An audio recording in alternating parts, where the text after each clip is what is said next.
dingin kay hong zangin kahit ay bang nang ding kong kipiahi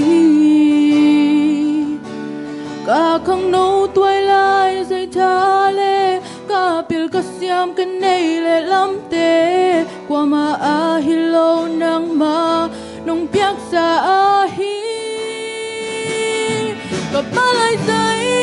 thate nang ading kay hong zangin kahit ay bangin hong zuanin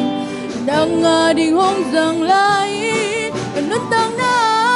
nang ma kwavag bang hong tang sakin kanun na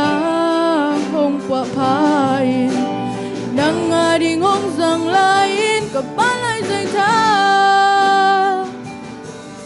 kalung simsung nga asyate kapumpito nga asyate nang mahong puapain kay hong sob siyangin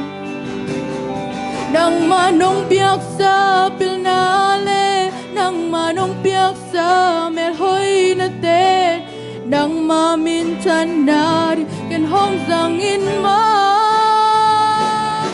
kapalay ate nang ading kay hong zangin kahit ay bangin hong zuanin nang ading hong zang lain kanutang na nang ma kwabag hong tang sakin kanun na hong kwapain nang adingin kong piyayi kapalay say ta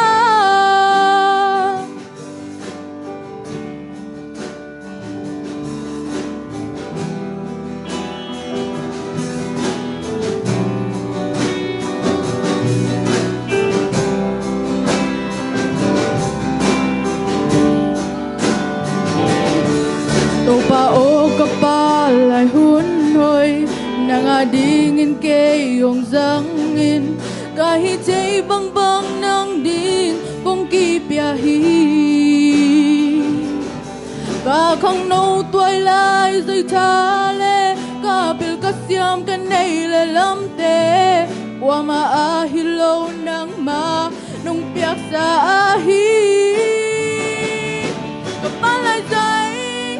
ate nang ading kay hong zangin kahit ay bangin nagyang hong zuanin nang ading hong zang lain kanutang na nang ma kwabag bang hong tang sakin kanun na hong kwapain nang adingin kong biyahi kapalay say tate nang ading kay hong zangin kahit ay bangin nagyang hong zuanin nang ading hong zang lain kanutang na nang ma kwabag bang hong tang sakin kahit ay bangin nagyang hong zuanin nang adingin kong biyayi kapalay say ta pamintantahin